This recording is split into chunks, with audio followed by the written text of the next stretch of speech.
If I'm not prepared, then why I write Mr. Beast at the top of my notes? Because you're... Hey, you got there. Ha ha ha! Alright. Let's get riggedy rolling. I used my tall minion pen where I have to dip it into ink, which I have right here in order to use it. I have a keyboard, and I have a little secretary that types for me. You said a bitch. A bitch. Hey, flapjacks! Get on typing! Alright, can you intro this episode?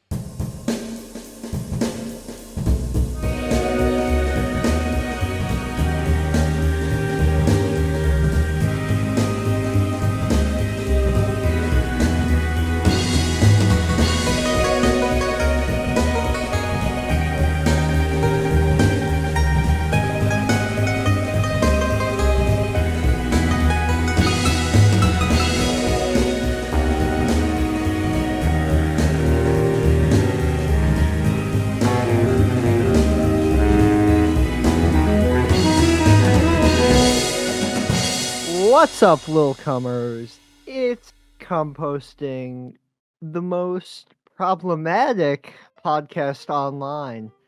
I'm your freakish Flapjacks co-host, host Rosa, joined as always by my JPEG Mafia hat-wearing co-host, Joku. Game too long, I'm a public servant. Have been since I met MLK in person. What's up? It's election day. It is. It is election day. And Trump won. Yeah, because he was on the left side of the epic rap battles of history thumbnail. Speaking of which, we have to talk about the controversy, the new epic rap battles of history. Mm-hmm. What did you think of it? Important. This is like the biggest news. This is the biggest news today that could have ever happened. Like, yeah, Trump won the election. Whatever. But he won the rap battle. But more importantly, Trump won the rap battle. I think that's good. People are talking about Project 2025, but they have not examined the consequences that Donald Trump winning a rap battle for the third time in a row is going to have on our democracy. We won't have a democracy anymore. It's epic rap battles. It's all just going to be epic rap battles of history. Yeah, we're gonna like see like Congress debates, and it's like I've been in this game too long. Dude, every single bad thing that happens, in America going forward is the fault of the epic rap battles in history video. Trump would have lost the election in a landslide had that video not came out. Now look at our country. Yeah, he just like dropped the hardest verse. It's great. Again. Bro, but like, you gotta think about this line, though. I'm not sleepy. I'm just tired of you, Donald Trump. But did you consider... Like pumping him around like it's weekend at Biden's. But did you ever consider? I'm gonna run these streets like I run my casinos. More police and less Latinos. Why you gotta like change the time signature whenever I start singing alongside you? You just like start modulating the BPM. Dude, I'm wearing like the worst fucking merch. I got the JPEG hat and the Death Grips hoodie. Oof. PU. Is it me or is it started smelling in here? Yeesh. I like the Peggy hat. Peggy hat goes hard. Except you can't wear it with Death Grips merch. I just want a hoodie on, and like I barely wear this one, so I was like, I feel like I should show it some love, and like I feel very comfortable in it. Oh, it looks nice. Cause like, dude, I got it like a year ago, and I swear I've only worn it like 3 times. So I felt obligated to, so I've just been wearing it like last couple days. First time I met Joku in person, we went to a gaming-themed restaurant and both wore Death Grips merch. We probably have talked about this in the last year. Because it happened in this last year. Okay, except it was probably in like episode 2. The most watched video. It was probably Oh in the yeah. birthday bonanza. Ugh. Ooh, P.U. ooh, stinky, stinky. I don't know Anyway, what stings more, that thumbnail or everything else in there. anyway, back to the real topics. Donald Trump versus Hillary. Yeah. Hillary. Harris-Lee Kamala. Hummus. Blillery Blinton. Hillary Clinton Black. Yeah, that's... You got it, buddy. I know. I'm smart. I'm an intellectual. I watch epic rap battles. Do you think that... I feel like Kamala saw the video. I don't think Trump did, but Kamala did, I feel like. I feel like Kamala would maybe see this one. I feel like she would... I feel like Kamala would be the type of person to be like... To, like, hit them up afterward and be like, why didn't you just ask me? I would have done it. No, she's a pussy. She got invited on Joe Rogan and said no. And that would have been, like, the best opportunity for her to get some undecided voters in the late game. Dude, whatever, man. I've been watching like a lot of SNL recently, and I was like thinking back. Remember like the 2016 political election? They had like both Hillary Clinton and fucking Donald Trump on that like during that time, and like Joe Biden ain't going on SNL. If it is, weekend at Biden's. Biden isn't in the race. Yeah, I'm talking about 2020 though.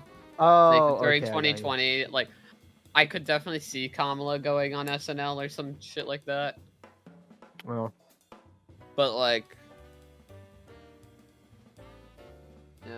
yeah. You got like really depressed because after watching this, you were like, "Fuck, Donald Trump's winning now." No, it was looking at 538 that made me depressed. But I check 538. I read AP News every morning and some Al Jazeera. And Al Jizz? Yeah, it's a great way to ruin every morning. Yeah. Anyway, how are you doing? This beautiful election day. I'm peachy. I'm peachy keen. Yeah, that's a good reference to the 2022 epic rap battle, Joe Biden versus Donald Trump. That's what I was going for here. Nah, I get it, dude. You can't like throw a curveball my way. I'll catch it. Yeah. Or I'll hit it at the Grand Slam. I'll Speaking of which, dude, did you see the World Series first game? No, you think I watch fucking baseball? Fuck baseball, dude. The ending was insane. I saw loaded. The Rizzler. Alright, well, Rosa has to ruin everything. Bases loaded. Take a guess what happened. Grand Slam. Yeah, final inning. Who won? LA. What are they called? The Ballers. Clubs? I don't remember what name they are. But I know they were against the Mets. Yankees. Oh. I thought it was the Mets. Why was the Rizzler there in the Mets jersey? I followed the Iranian. It was Dodgers. That's the name. It's Dodgers versus Yankees. Okay, gotcha. But yeah. I wish it was the Cubs and their logo was a seal. That would be awesome.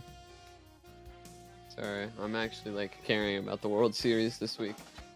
That's good. I stopped caring about baseball after the Montreal Expos were unfairly in. I'm not like a big baseball fan, but like I do appreciate it and what it stands for. Is it like kind of boring? Yes. It feels like there's way too much downtime. Yeah. I like watching old Expos games. I wear an Expos jersey all the time. Except the MLB is really francophobic. They don't like French people there. So they in a racist fashion dismantled the greatest team in all of sports. The Montreal Expos. Just as the NHL did to the Quebec Nordiques.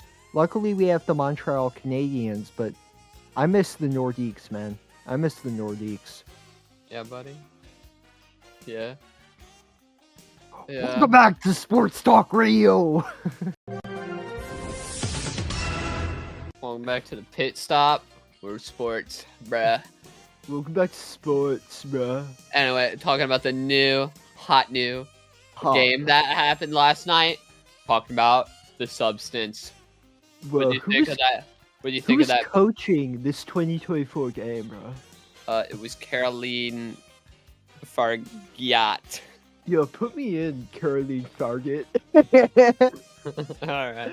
Coralie Fargeat's Fargeat? What the fuck? It's a gay guy that farts out all of the hot loads of cum that was shot up his asshole. What are you talking about? A Fargeat. Oh. A farting. Okay. Anyway, do you want to talk about this movie? I do. You want to talk about what you thought about it? It was awesome. This is one of the best body horror films I've ever seen. Yeah, this is a really great body horror movie, and I absolutely loved it. So, Elizabeth Sparkle. She's one of those like workout TV show hosts. So she's getting old. Man, the job since she was 25. Now she's 50. Been in this game too long. I'm a public servant. Have been since I met MLK in person. She's like Hillary Clinton, old, ugly, and washed up. Except, then some shadowy organization is like, after she gets in a car crash, the organization is like, here's a USB stick. We're gonna give you the substance that makes a better, younger, hotter, sexier version of yourself. And what happens is you're like one. It kind of spirals from there. Yeah, and it's supposed to be 1 week old self, 1 week new self. Except then things start going out of control when the new self stays for too long, the old self's body starts rotting, and it gets really fucky and awesome. Yeah, this is a really good movie, and I like what is presented here. It's done really well. The all of the concepts are like very much thoroughly explored, for sure. Like when I first watched this, like my first movie going experience, I kind of was fun to see where this would go because you kind of have like all these questions about it. So it was fun to get the questions answered, along with like taking it to like the furthest that it can go. Definitely that third act is so bizarre and just goes completely off the rails in a way that I'm glad that it did. It could have just stopped before, but it kept going, and I'm glad that it did. Yeah, it took the premise to its absolute limit, and it's one of the most interesting feminist films that I've seen of this decade in terms of presenting self-loathing and dysphoria/dysmorphia in a very interesting way. Yeah, it definitely does. Like it's definitely with that like kind of perspective and that like theme of like feminism with aging and what it can feel a bit like nail on the head or little tiresome at points, but it like twists it in a way where it doesn't feel like it's preachy. What happens is the new self replaces the old self on the show, the workout program. I love how over the top the everything. Oh my god, David Quaid is probably my favorite part in this, which is like I am so excited to talk about David Quaid. Absolute stunner. Dude, I did not know he was in movie 43, and like whenever like you get through the first pitch, we'll talk more about movie 43. But whenever I saw him in movie 43, I was like Dennis Quaid, by the way. Yeah, Dennis Quaid. Sorry, I have it pulled up, but I just know it's Quaid. Anyway, I like had it. I just like was like, where have I seen that face? And then I like looked. I'm like, wait, that's the guy from The Substance. Yeah, like Dennis Quaid is like not really a great actor. He overacts for sure. And like for sure, I think this is his best performance because it's like a role that actually like suits it, and the universe helps it for sure. Yeah, because it is such like it's so cartoony and so fucking like what's the word I'm looking for here? Like absurd. Yeah. He's a TV executive named Harvey, which that I love that everything about him is so over the top. The fact that they felt the need to name him Harvey is hilarious and great.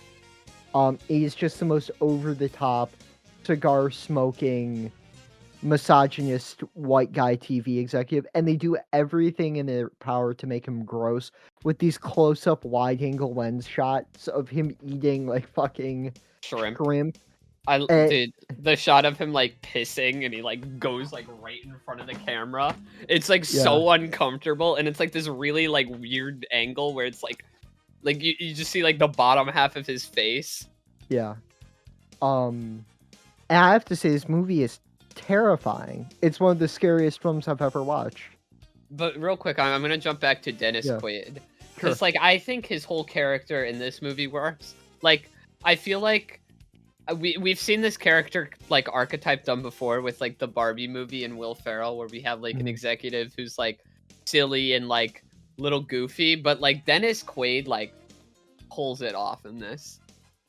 Because like there's the end scene when he's like, "Pretty girls, smile," and then he's like, "Ooh, feathers," and then he like runs away with all the shareholders, and it's like so fucking goofy.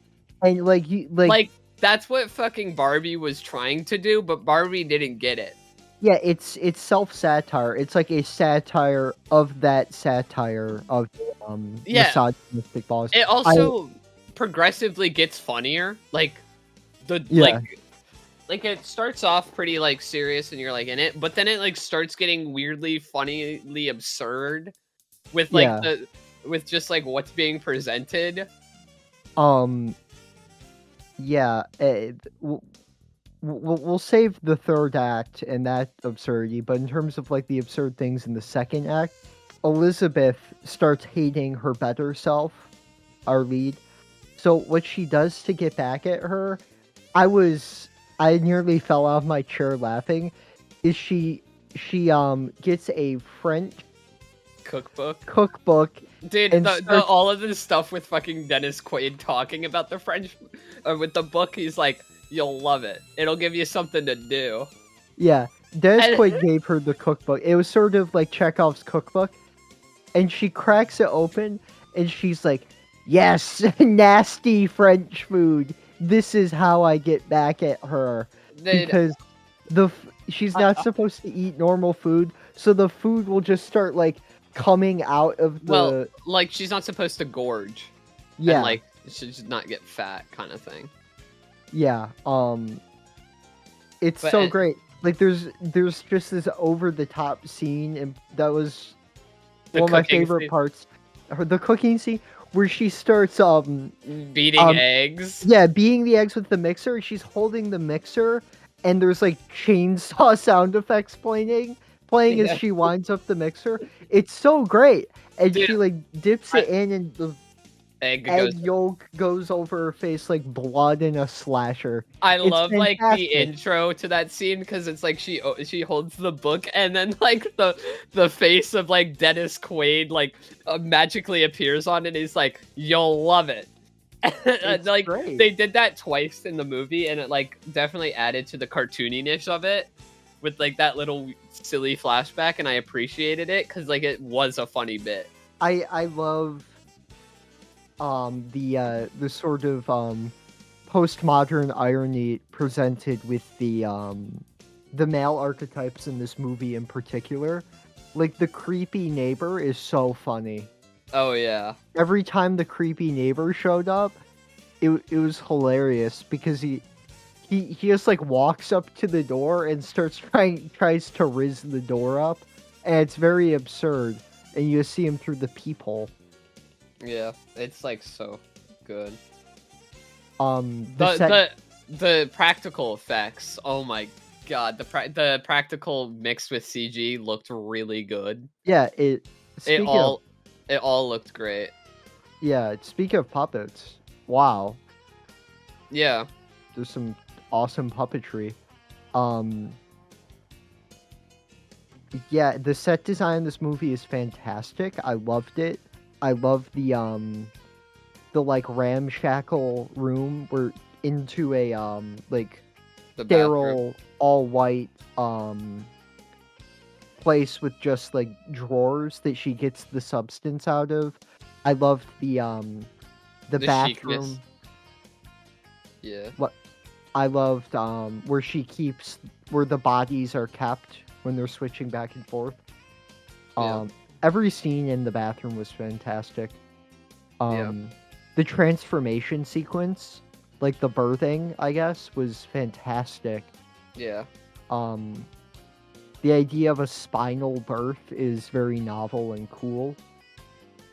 I like the criticisms online where it's like, this movie was realistic until it got to the third act, and like, what are you talking about? Somebody birthed out of a spine in the first act. It's so like, that's such a weird criticism. It's very obviously a black comedy horror film. Except I feel like because it's a dry humor, which is what I enjoy, people aren't. I guess people didn't get that it was meant to be absurd. So you said this movie was really scary, and like personally, I've seen it twice in theaters, and like both times, I didn't find it like that scary or gross. But during my second watching, there was an old woman and her husband like in the theater, like I would say like middle age, 60s, 50s, and like her reactions were priceless. She had three emotions: covering her face, mouth opened, and laughing. Yeah. And like, because like every time I was like looking at her when like something gross was happening and she just had her eyes covered, it like the sounds, I was listening to like the sound design, which is really great, I think. Incredible. Like, you really like get the full feel. They're so disgustingly like visual. Like, I can just like imagine like you have your eye, like her like with her eyes closed, and she's like hearing these like really loud, like just like gory sound effects of like somebody sewing like a spine, like their skin back together. It wasn't the gore that got me. The things that scare me are very particular and have to be like grounded. And this kind of hit the nail on the head for me, particularly the scene where the better self has like shit running around under her skin with gross sound effects playing, and she has to pull it out, and it's like chicken belly button. Yeah, that got me, and the teeth one got me. Which one? The one the teeth falling. Whenever I heard of like the teeth, I was just thinking of Dennis Quaid's teeth in this movie because they're like gross and grimy. Yeah, don't smoke, kids. Yeah. Really good anti-French food and anti-drugs. I mean, cigarettes PSA. But do you want to get into the third act? Yeah, we can get into it. So basically, real quick summary of it: the better self injects themselves with the substance not supposed to do, and we kind of get a blob amalgamation of both of them. We get the disabled kid from the Goonies. Yeah, but if he was hot. And if he transitioned. If she transitioned. Yeah. Mixed with the thing. Very obvious, like, inspiration from the thing, as is with any good horror movie. You have this awesome puppet work, of like extreme body horror shit melted together amalgam blob monster that is hosting New Year's Rockin' Eve. Yeah. And it's over the top. I fantastic. love the fucking blood spraying scene. The blood it's like hose was great. It's so chaotic. It's so like fucking 80s and 70s with like the amount of pure blood in that shit. Oh yeah. Very much like Evil Dead for sure. With like a gizzard of blood. There's a fight scene between the old and the new self when they try to use the Terminator. The old self tries to kill the new self with awesome Terminator fluid, and it's just so over the top, bloody, and fun.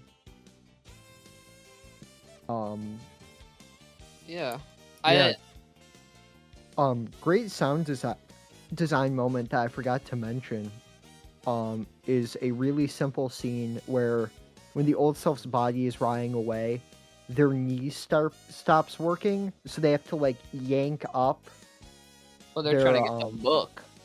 Yeah, right? They have to like yank up their legs so it snaps into place, and their knee is like straight again. That was great sound design work. Sound design carried that scene. Yeah. Acting's really good. Everyone's doing great. Editing, I love the camera work. There were like some really great shots. There's like the one shot in the trailer when we see Margaret Qualley, or I believe that's her name. Let me just check real quick. Yeah. When we first like see her and there's like this mirror shot and it zooms out of her eye.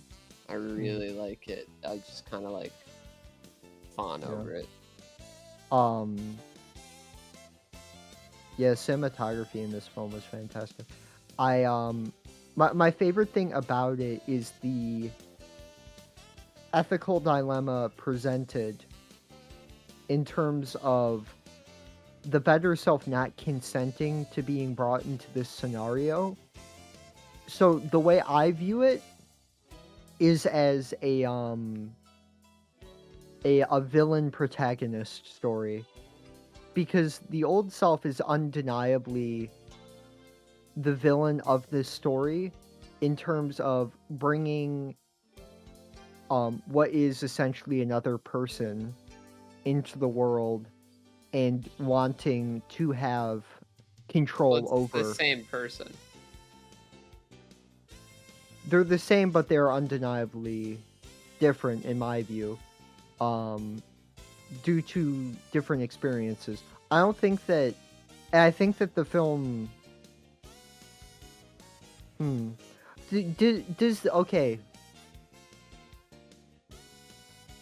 I just think that the concept is very interesting and well done in terms of how it's open to interpretation, because you could interpret it as the new self loathing the old self because she didn't consent to this scenario, or you can view it as the new self hating the old self because the old self hates the old self as well, which is why the new self was created.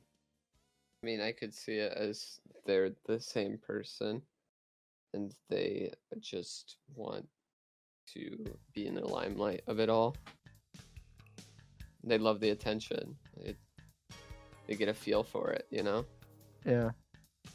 It's a great premise. What was your favorite part?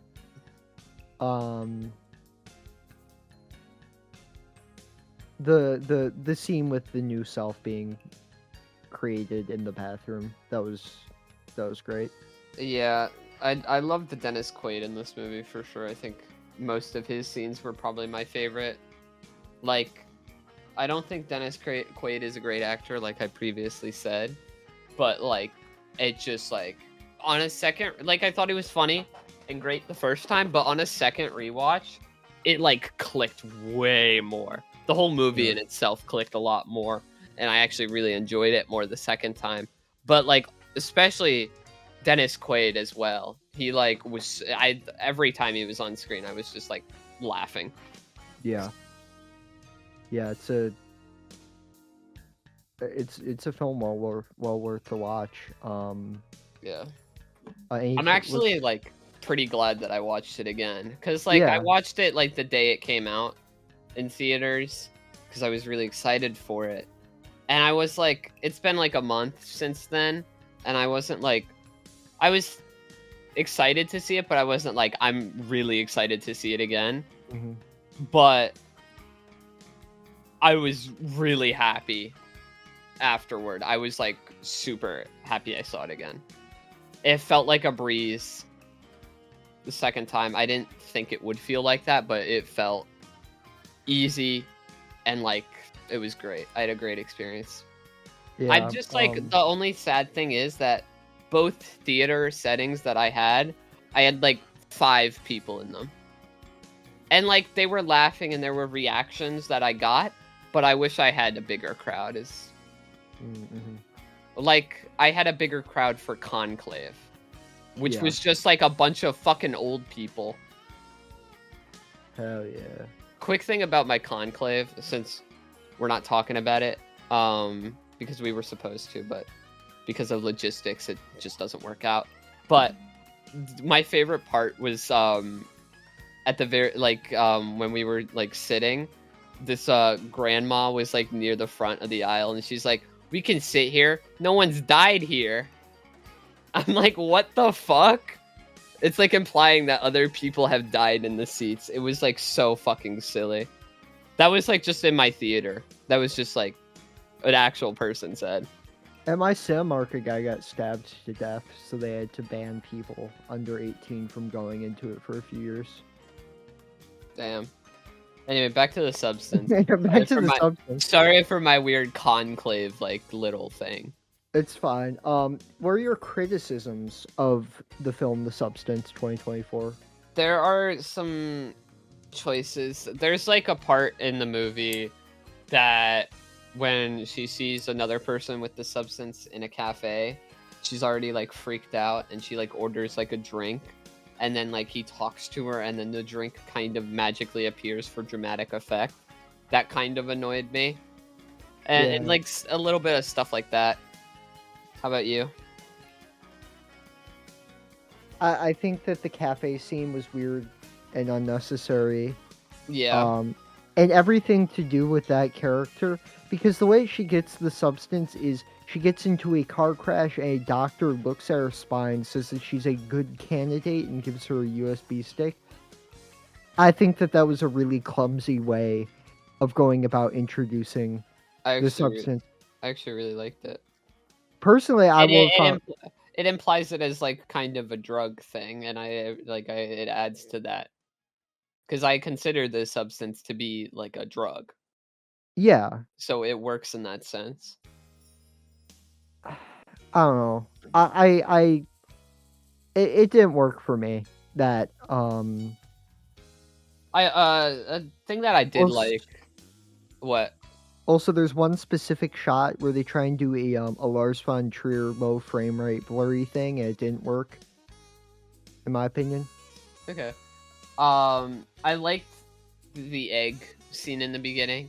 I liked how it kind of was a good setup, and there was some symbolism with it in the movie. I liked how she wears this yellow jacket in the movie, and I can be I recognized it the second time where I'm oh, she's the egg. For context, it opens up with an egg being injected with the substance, and another yolk pops out. Joku's not talking about the scene where she has a chainsaw mixer and mixes eggs together. Yeah, I like the symbolism with eggs. Eggs had a lot to do with this, and I really liked that. Yeah, I thought that was cool. Yeah. I hope this gets nominated for some Oscars. Me too. Honestly, Oscars are very picky about horror. They don't really fuck around with horror that much, so definitely could see this definitely getting snubbed for sure. Yeah, but there wasn't enough fried chicken bones.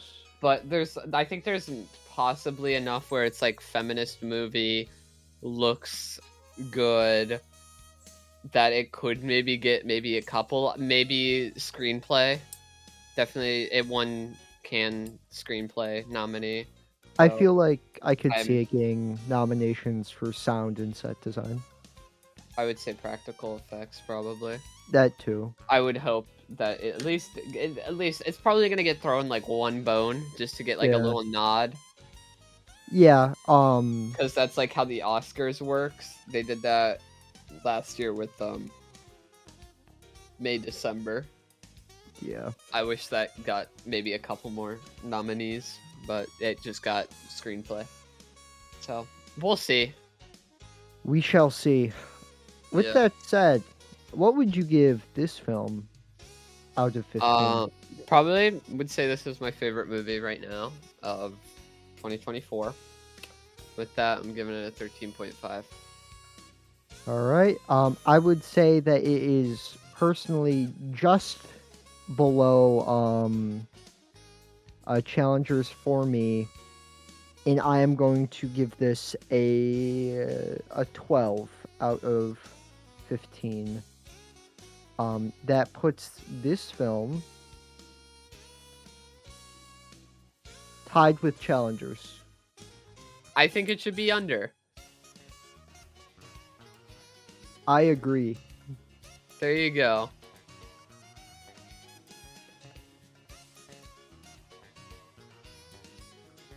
Moving on, I picked a movie for us to watch. A really great, inspirational film for us to watch. One that I picked because I thought Rosa would love this movie. I picked the movie 40. I picked the movie 43.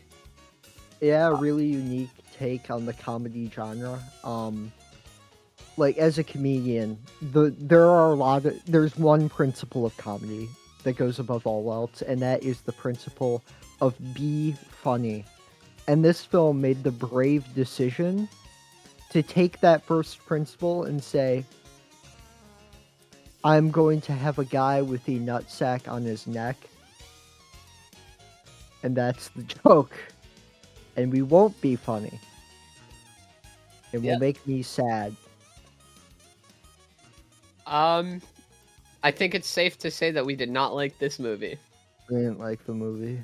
Anyway, this is an anthology film, which has a bunch of notable directors, including fucking my favorite director of all time, of the Oscar Best Picture winner, Green Book. Fucking, what's his name? Peter Farley.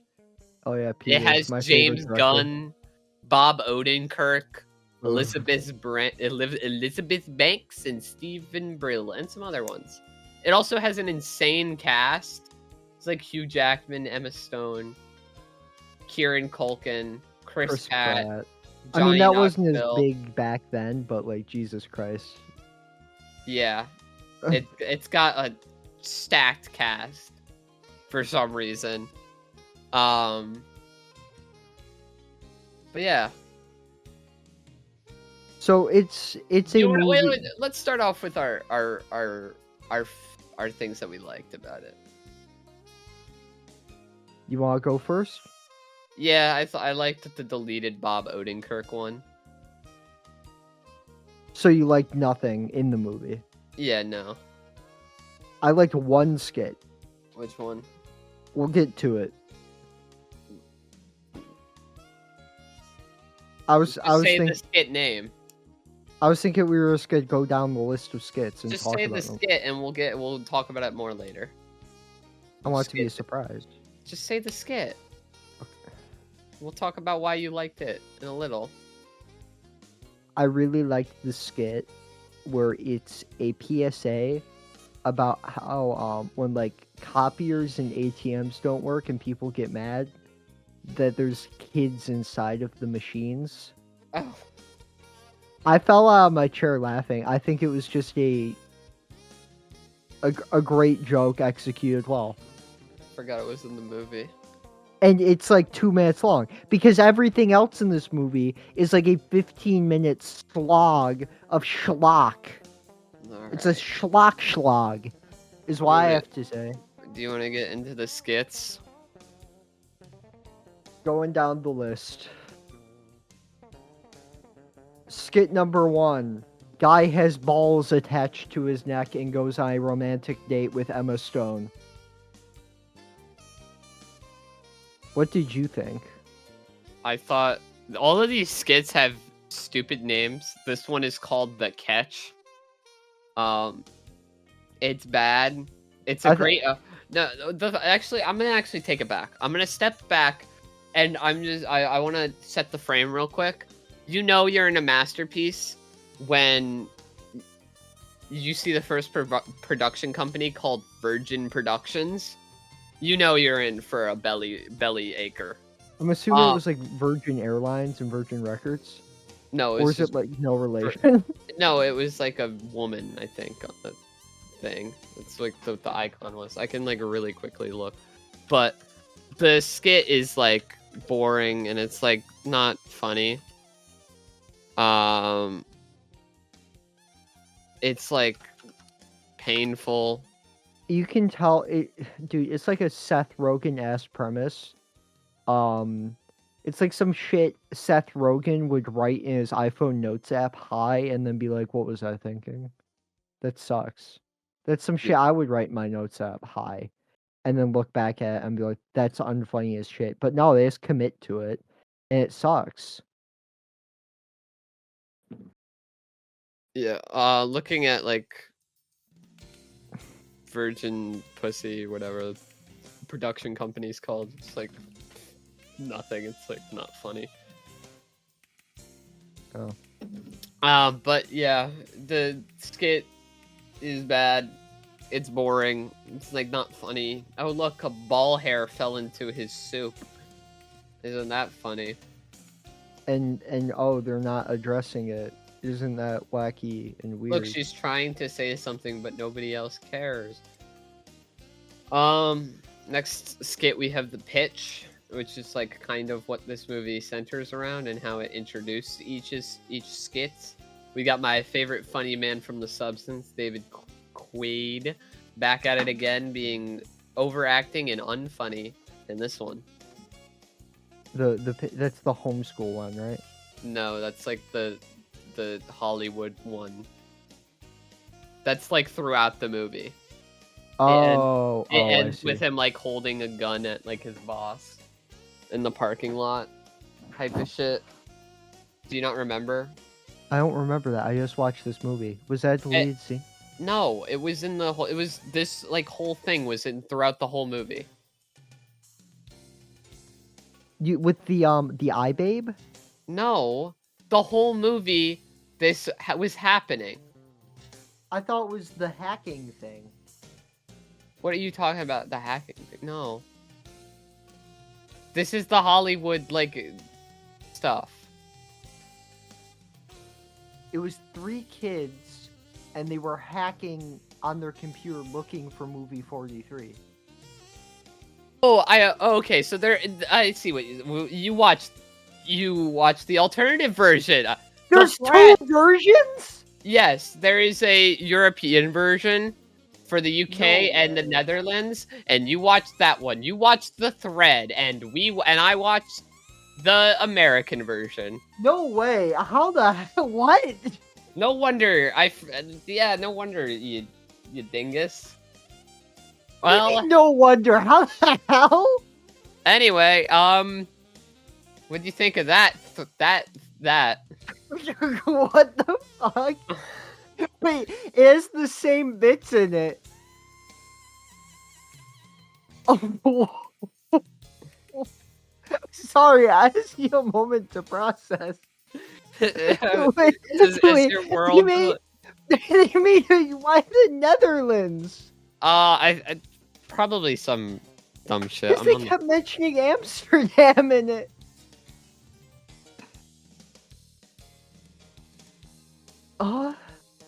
My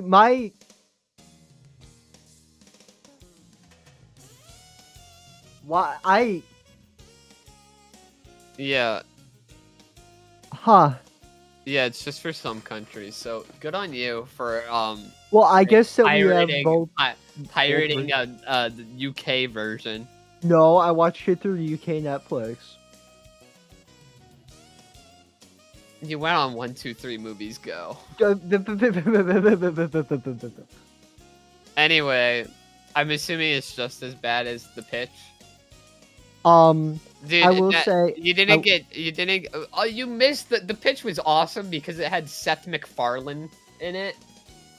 You missed out, bud. You missed out on David Quaid again. In my one, a guy, our like main-ish character jerks off to his mom, rips his dick off, and then gets Down syndrome and ends up in a wheelchair. Okay, that sounds pretty good. Yeah, right. Mine is like a post-apocalyptic universe in it. That is very strange. Anyway, let's move on to Homeschooled. This is the one with Jeremy Allen White, Naomi Watts, and yeah.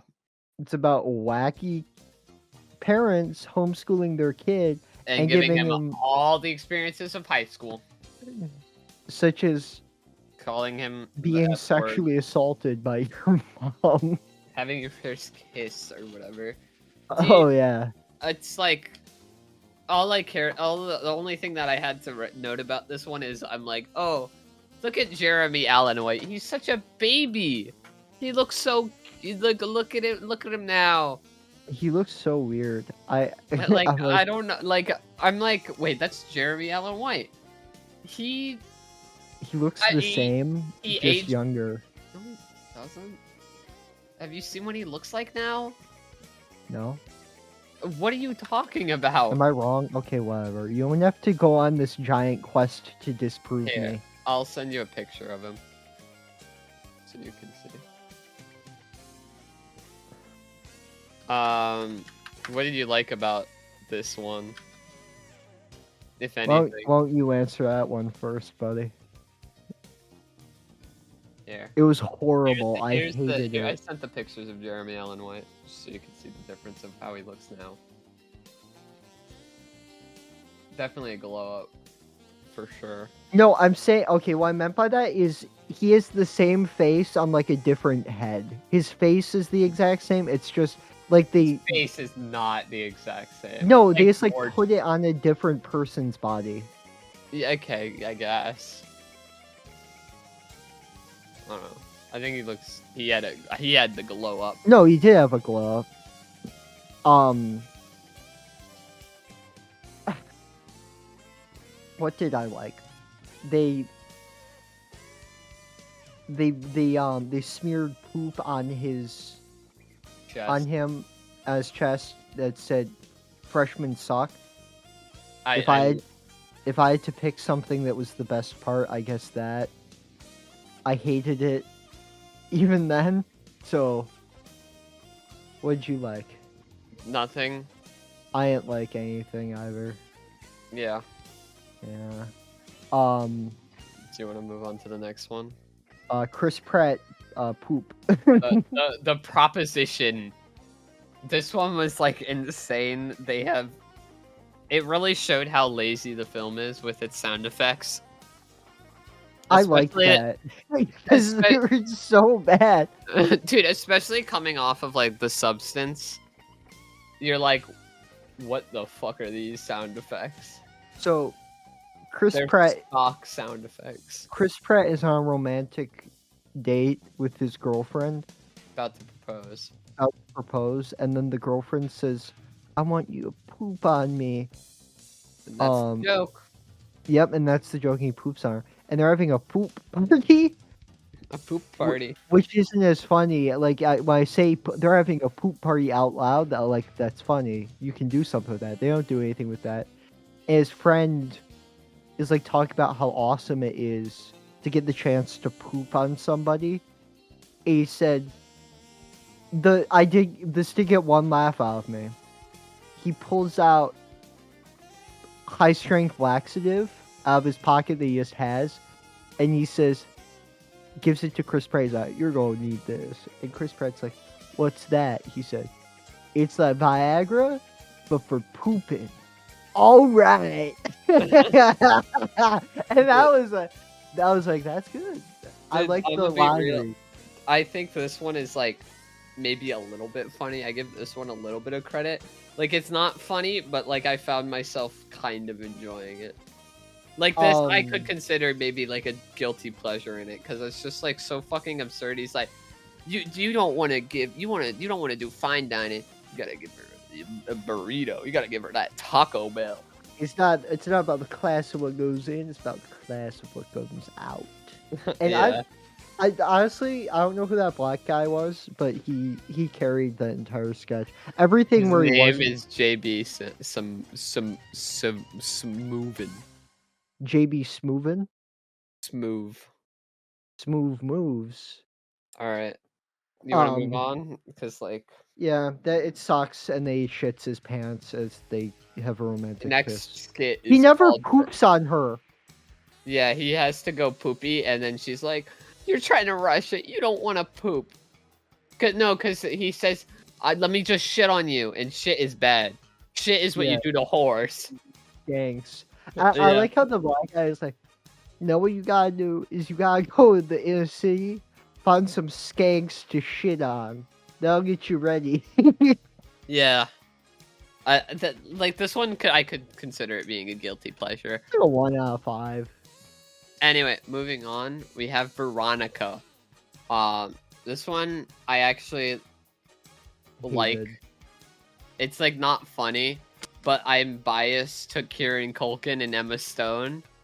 I love these actors, and do they have anything good to work with? Fuck no.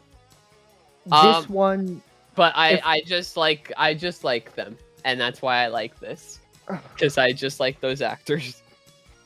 There are a couple where I was like considering, like, taking the light bulb and putting it in my mouth and chomping down on it and eating the glass, and this was one of them. It is a unbearable 5 minutes of them making weird horny comments through a grocery store mic, and that is the entire. Yeah, it like nothing is happening. It's not really that funny. I just like Kieran Culkin and Emma Stone, and I get to talk about another Succession actor. So, another win for me. Well, they're on my list after this one, pal. How about you go watch Succession and come back to me? I might take them off my list. Go watch Succession. Scott Pilgrim vs. the World. He's in a new movie. Real Pain. Jesse Eisenberg. Real Steel. What? Good movie. Real Steel. Real Pain. Yeah, I know, but like, what about it? What does this have to, what does this It's awesome. What does this have to do with Kieran Culkin, though? All I'm saying is that Noisy Boy would beat the shit out of Kieran Culkin. The fuck?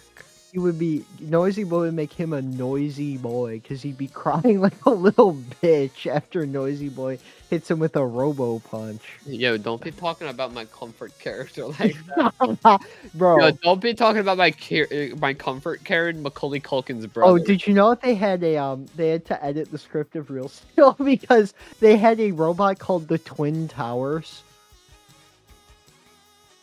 I'm gonna start drinking again. They have a robot called the Twin Towers. It's just 2 towers as a robot. They had to rename it to Twin Cities. Anyway, we have moving on. We have probably one of my horny fucks. We have one of like my least favorite ones. iBarbie or iBabe. My bad. This one, stupid, boring. I didn't care. It's not funny. It was lame.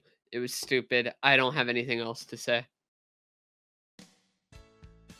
I hated it. It's about a naked woman MP3 player. That's an Apple ad parody, and then they come back to it because it's so golden. Another one that I also found incredibly unfunny: superhero speed dating. Yeah. It's about Robin speed dating. It's just weird, horny humor, and none of it's funny.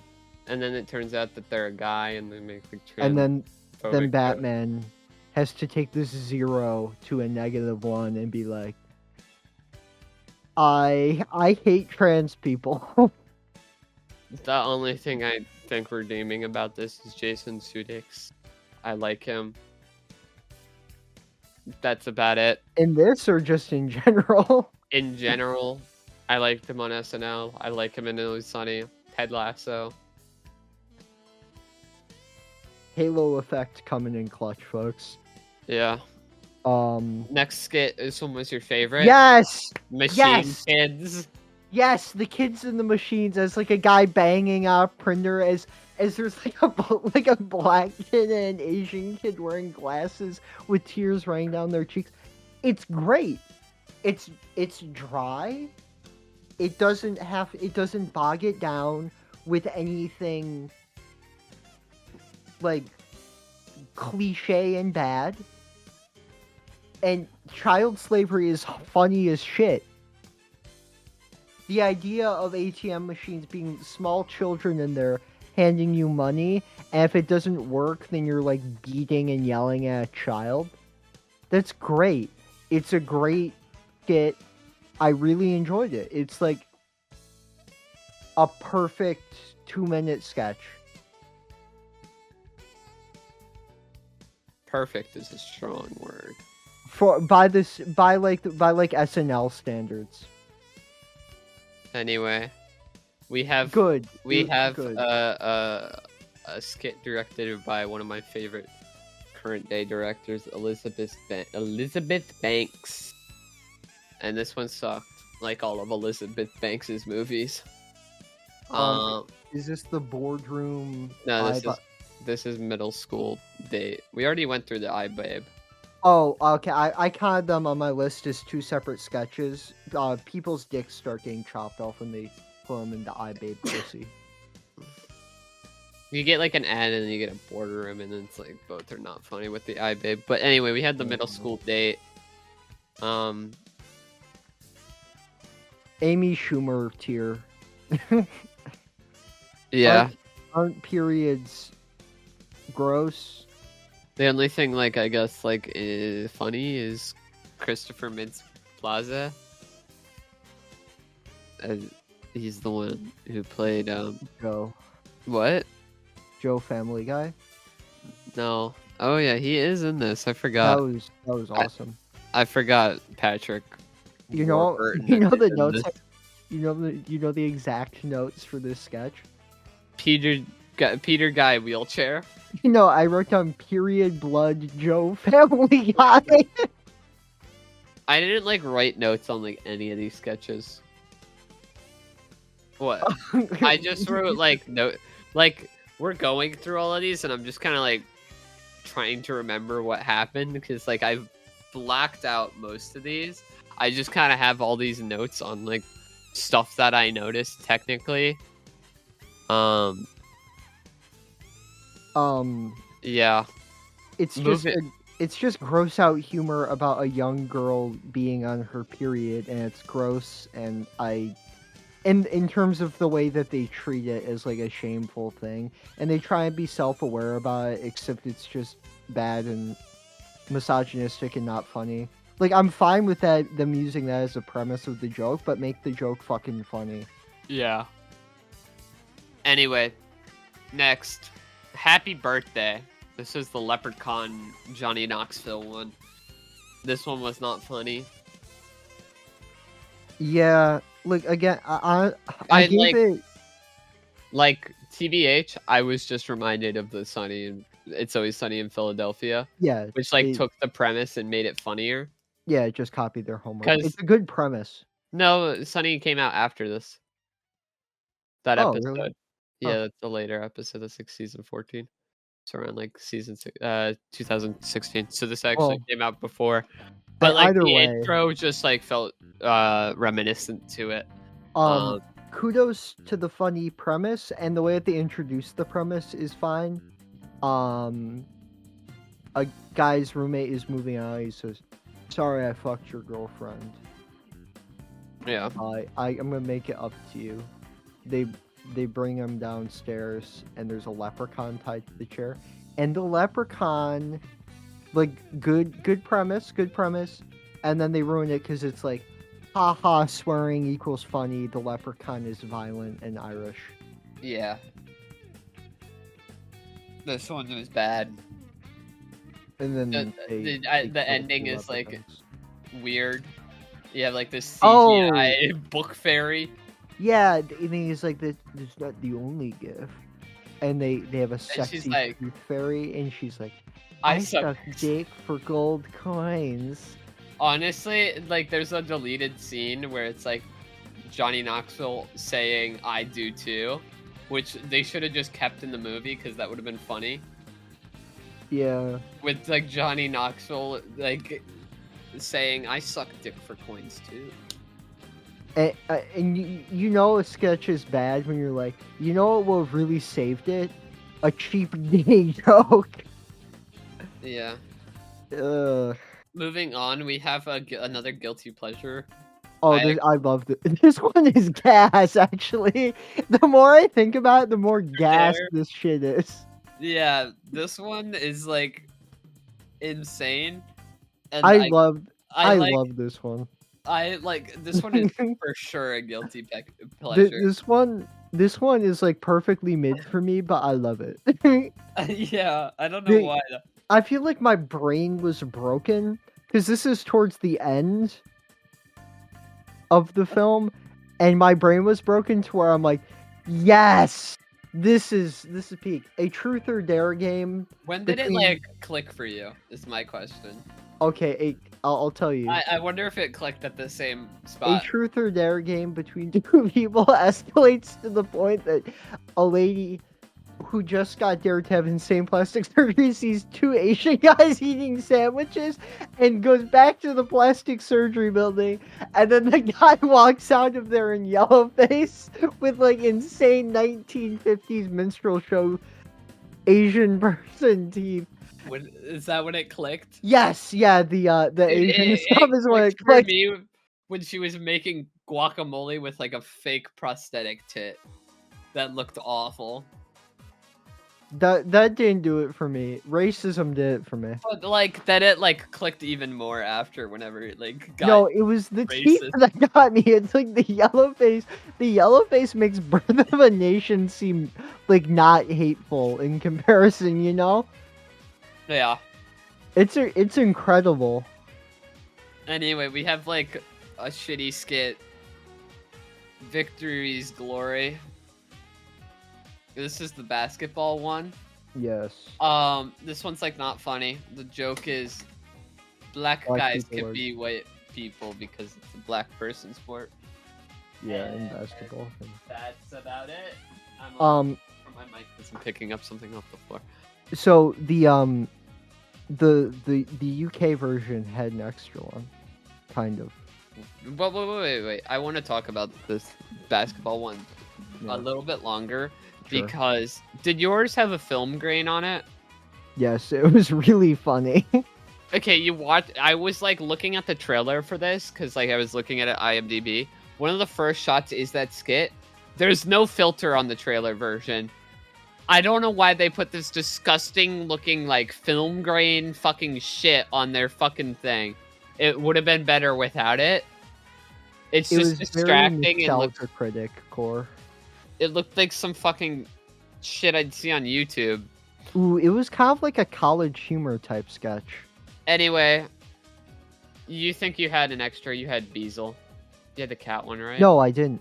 Which one did you get? Oh. Did you get the Apprentice? No. You got Find Our Daughter. Remember the little hacker guys? Oh. Yeah. They find movie 43. They get it from the Japanese mafia who have their friends taken hostage, and they watch movie 43. I don't know if did you in your movie get to watch movie 43? No. They find and watch movie 43. And movie 43 is a like a government program where you can like see the future, and it's like a cursed cryptid video where if you see it, you'll rip your dick off. Is the legend, and it has like the power to end civilization. So they watch movie 43, and there's a little twerp kid in the future who's like, the world is ended after movie 43 was watched, and the government program to turn every American into a fighting machine happened, except there were no Soviets to fight, so we started fighting each other. And he has like a harem of women that the 8-year-old is impregnating to continue humanity. And the sounds insane. The kid's big brother is is in a wheelchair and mentally disabled. Which the way it's funny. the way that we get there is the mom walks in the room, and they told the little kid, I sound like an insane person, to look for movie 43 so that way they could get back at him for a sick prank with downloading porn viruses on his computer. So the entire movie, it keeps cutting to the big brother jerking off to a cougar site, and the mom walks in and says, I'm going to the store, you need anything? And it turns out that the mom was wearing the same outfit as the cougar. He was jerking off to his mom. So he rips his penis off and becomes disabled. And then the world ends. Outside of the window, you see like the bombs go off. And then it cuts to him like in a wheelchair in the apocalypse. And he sees a MacBook laying in some rubble. And he gets out of his wheelchair. He crawls towards it. And he opens it up. And it says, end the government program? Yes. Revert things back to normal? Yes. Are you sure? Yes. Are you sure? Sure? Yes. Well, there's nothing that you can do now. There's no way to do that. Well, I'll watch a video, and then it goes to the basketball. And that entire thing... insane. I know! Also, there was an extra. I just checked. You did have an extra. You had Beazle. It was the cat one. Yes. You said you didn't. Oh, I thought that you had. I thought that you were saying that the post-credit scene one...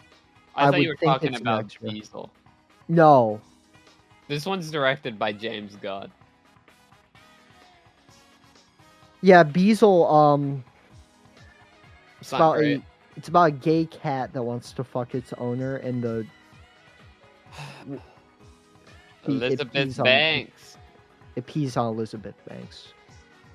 Funny thing about this one, which I think is just like, and why it's at the end, is because James Gunn, whenever he was doing a Q&A and asked about the movie, he was like, I don't like this. This is bad. Blame Elizabeth Banks for why I did this. He just threw her under the bus. That's great. And, yeah. It sucks. And he was like, I couldn't even fucking, like, edit this stupid thing. Dude. Okay, it's a post-credit scene, and I was taking notes as the credits played, and when I saw that shit come on, I was pissed.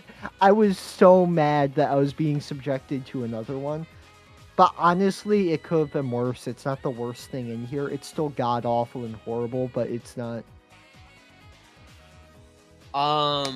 There's a funny animation of the cat jerking off. Deleted scene that I watched, this one was the one directed by Bob Odenkirk. This one had Julianne Moore and Tony Shalhoub. Whatever. He played Monk. Anyway, I actually like this one a little bit.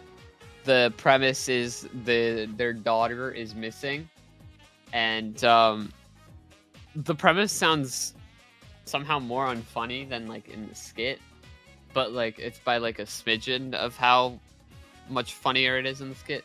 But like every time they're like, "There's our daughter," she has her tits out.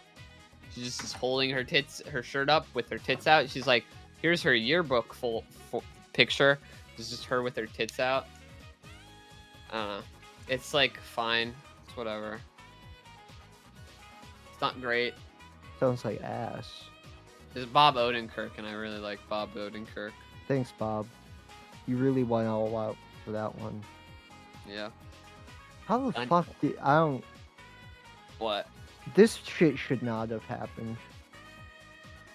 This shit is bad. All right, let's talk about this movie as a whole now. Yeah. I think... Dude, the pacing is so bad in this. It's so boring. Like, is there a lot of downtime in between the videos? Yeah, because it's like a fucking movie sketch kind of thing. Because he's like pitching these. In my version, there's not really, and you get a really entertaining subplot. I say really entertaining, but like mildly entertaining subplot. And they're just like clicking on the videos looking for movie 43. And it's like boom, boom, boom, boom.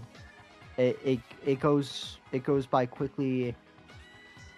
The pacing within the scenes are bad. The sketches are bad, but from the sounds of it, it seems like this UK version is the better one to watch. Yeah. This movie just comes off as lazy, unfunny. Yes. Like, its whole existence is bizarre. It feels like a lie. Just looking at the development, it's like kind of a mess because it's just like a perpetual kind of lie where it's like, hey, you want to work with this celebrity? Yeah. And it kind of just like people just jump on board because it's like, oh, I get to work with so and so. Yeah. And it just progresses. Essentially, everyone in here was tricked. Yeah. Which is kind of funny. I think that this film's existence is funny. The in-between scenes look like shit in my version. Yeah. But they sound less odious. Because there's like no intro for the videos. They just play. Not all of them get like assuming they kind of follow the same format, same length, same kind of everything. It just kind of like some will just show in like sequence to another. There's no like halt thing. The best compliment I can give this thing is it's not as bad as a Freeberg and Seltzer movie. It's like, which isn't saying much. I think that's like the cream of the crop of the shit. Wow. What? Cream of the crop of the shit. That's some harsh words. Have you watched any of the Freebird and Seltzer movies? No, I have not, and I've avoided them like the plague. Oh, I mean, I could recommend it. You could recommend. You could force me to watch one. Yeah. This is devoid of talent, energy, anything of substance. Except for the kids and the machines. Those are good. That was a tight bit. I couldn't care less. This one is unfunny. Do you want to say anything else? I have no words for this film. I'm giving it a 1 out of 15. 1.5.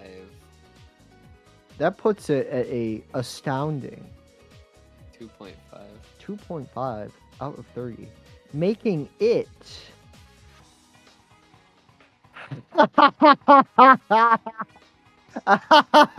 Is it girl finds out she's adopted? No. It's so much funnier than that. Making it right between less than Birth of a Nation and better than Girl Finds Out She's Adopted. So it's the second worst? Yeah, dude, our Letterboxd review is just gonna be worse than Birth of a Nation. Put that shit on the box of this film. Damn. That's hilarious. I prepared some questions, so don't worry. Oh, okay. Don't worry, your little hiney. Since it's the end of the year, what movies are you most anticipating? Well, okay, I accidentally hit my can with a pen. Well, I guess I can name some that I'm looking forward to since it is becoming more movie season. Yeah. By the time this episode comes out, Anora is out. I'm super excited. It's my most anticipated movie of the year. So I'm super excited. We'll probably talk about it next episode. I'm excited for the fucking vampire guy from SpongeBob one. Nosferatu, yeah. That's my most anticipated. I'm excited for Blitz. I'm excited for The Brutalist. Super excited for that. Memoir of a Snail, I really want to see. There was a one-night screening, and it was just like I couldn't go to it. But I really, really want to see this movie. Seed of a Sacred Fig. Excited for that. A Real Pain. Queer. A Different Man. I'm excited for Queer. Queer looks great. I really want to see Cloud.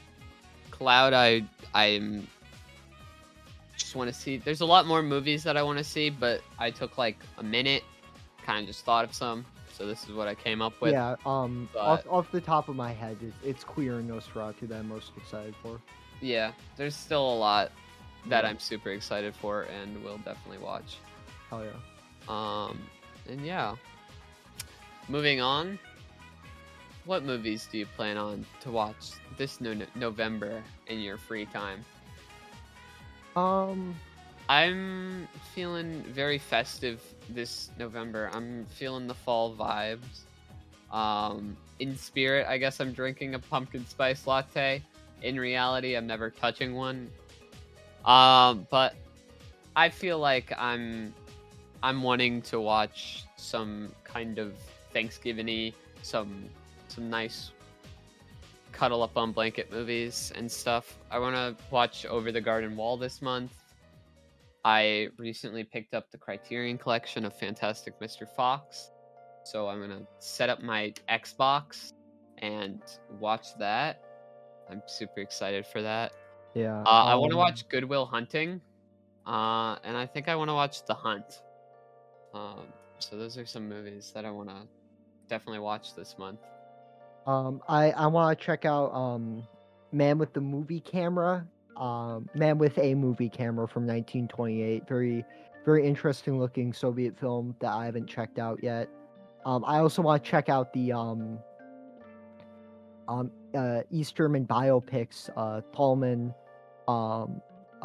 parts 1 and 2. From 1955 and 1954, respectively. Very interesting figure in German and international history. And the films look good, so I want to check them out. I also want to check out Chicken for Linda. From last year. Belinda.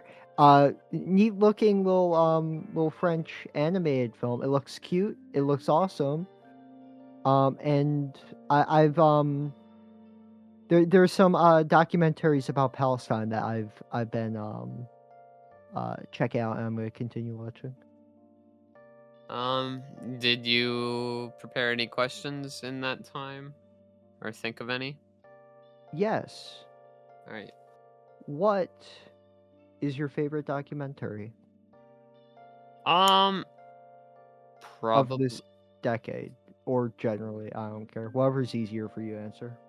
I'll give my favorite documentary that I love. Nathan's For You.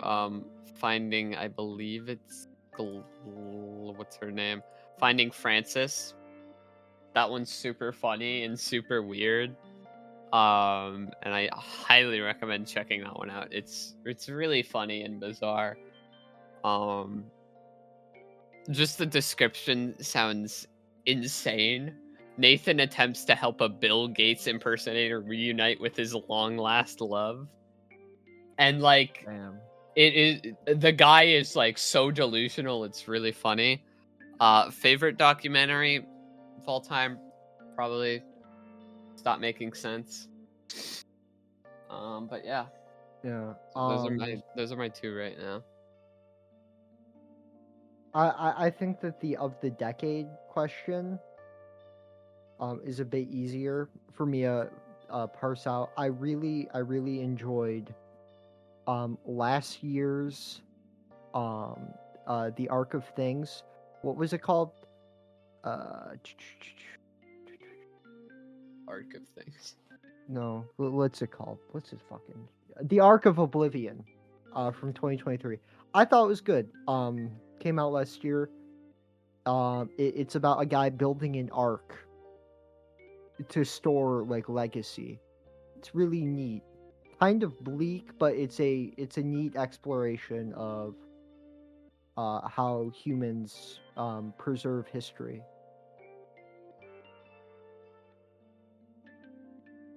Yeah. What?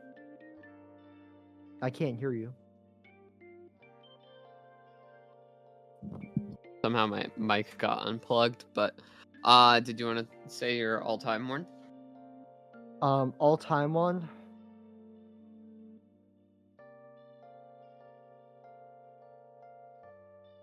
Would be the movie I'm recommending for next week. All right. Any other questions you got? No. Or do you? All right, you got a movie. It's your favorite documentary, apparently. It is coming out. I just had this pulled up. I closed the tab. Fucking hell. Coming out 2003. Janine. It is a depiction of Israel's destruction of the Jenin refugee camp in 2002.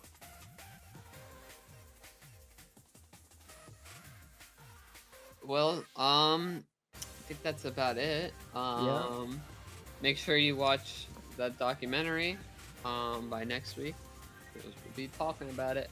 And the other movies we have on screen right now. Look at it. Wow. But yeah, that is what we'll be talking about. Thanks for coming on this journey with us. We are we are Joku.